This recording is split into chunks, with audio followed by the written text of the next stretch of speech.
Hello! Welcome to kitchen spice. చక్కటి recipes, simple and healthy recipes కోసం, అలానే నా లంచ్ ప్రిపరేషన్ డైరీస్ కోసం, చిన్న చిన్న ట్రావెల్ వ్లాగ్స్, చిట్టి చిట్కాల కోసం stay connected to kitchen spice.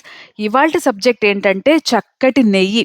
ఇంట్లో ప్రిపేర్ చేసుకున్న నెయ్యి, ఆ వాసన కానీ, ఆ టేస్ట్ కానీ ఖచ్చితంగా మనం మార్కెట్‌లో తీసుకున్న ఎంత మంచి బ్రాండ్‌లో అయినా సరే దొరకదు.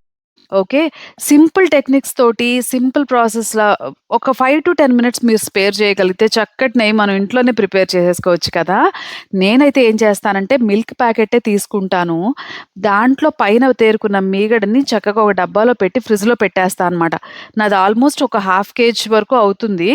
తర్వాత దాన్ని తీసుకొని మిక్సీ జార్‌లో ఫస్ట్ సగం వేసేసి, కొంచెం ఒక చిన్న టీ గ్లాస్ అంత వాటర్ వేసి, పల్స్ ఇచ్చుకుంటూ మిక్సీ కొట్టేస్తా అనమాట. చాలు అంతే వెన్నపూస తయారైపోతుంది. ఎక్కువ మిక్సీ కూడా చెయ్యొద్దు. పల్స్ ఇచ్చుకుంటూ చేస్తే చాలు. దాన్ని 1కి 2 సార్లు మంచి నీళ్ళతోటి శుబ్బరంగా కడిగేసుకున్నాను. దీనికోసం నేను ఆ జాలి బుట్టలో వేసేసాననమాట. సో దట్ ఏది బయట వేస్ట్ అవ్వకోకుండా చక్కగా ఆ నీళ్ళని కూడా దయచేసి పారేయొద్దు.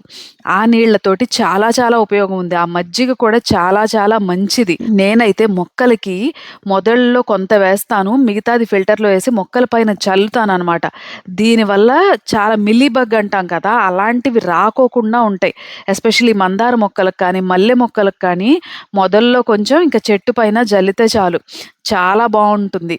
సో, అది అందుకనే వాష్ చేసిన వాటర్‌ని కూడా మొక్కల్లోనే వెయ్యండి. చాలా బాగా పెరుగుతాయి. తర్వాత వెన్నపూసని చక్కగా కడిగేసేసుకొని, దాన్ని అదే కడాయిని చక్కగా పొయ్యి మీద పెట్టేసేసుకొని సిమ్‌లో ఉంచండి. మీడియం ఫ్లేమ్ కూడా కాదు, సిమ్‌లో ఉంచితే చక్కగా అది కరిగి, మెల్ట్ అయ్యి ఉడుకొచ్చి తర్వాత నెయ్యి కింద మారుతుందనమాట. ఇది చాలా స్లో ప్రాసెస్. అలా చేసుకున్నప్పుడే ఆ టేస్ట్ కానీ, ఆ ఫుడ్‌లో ఉండే న్యూట్రిషనల్ వాల్యూస్ కానీ అలానే ఉంటాయి. సో, ఇది కంప్లీట్‌గా కుక్ అవ్వడానికి నాకు తెలిసి 20 మినిట్స్ వరకు పడుతుంది. ఎందుకంటే సిమ్‌లో కుక్ చేస్తాం కదా! ఒక 20 మినిట్స్‌కి కమ్మటి వాసనొచ్చేస్తూ ఉంటుంది. అప్పుడు యాడ్ చేయాల్సిన 2 సింపుల్ ఇంగ్రీడియెంట్స్ చెప్తాను. అవేంటంటే 1 కరివేపాకు, 2 ఒక పావు చెంచాడు మెంతులు.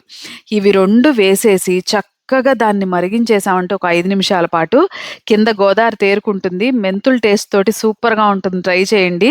అలానే కరివేపాకు వేయటం వల్ల చక్కటి అరోమాతో పాటు ఫ్లేవర్ వచ్చేస్తుంది ఆ నేతికి.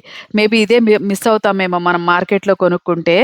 సో, ఇలా చేసుకున్న నెయ్యిని అసలు ఏజ్ గ్రూప్‌తో సంబంధం లేదు. చిన్న పిల్లల నుంచి పెద్దవాళ్ళ వరకు అందరూ ఎంత బాగా ఎంజాయ్ చేస్తారంటే ప్రతి ఫుడ్‌లోనూ పప్పేంటి, పచ్చడేంటి ఊరికే కూడా తినేయాలనిపిస్తుంది. అంత బావుంటుంది.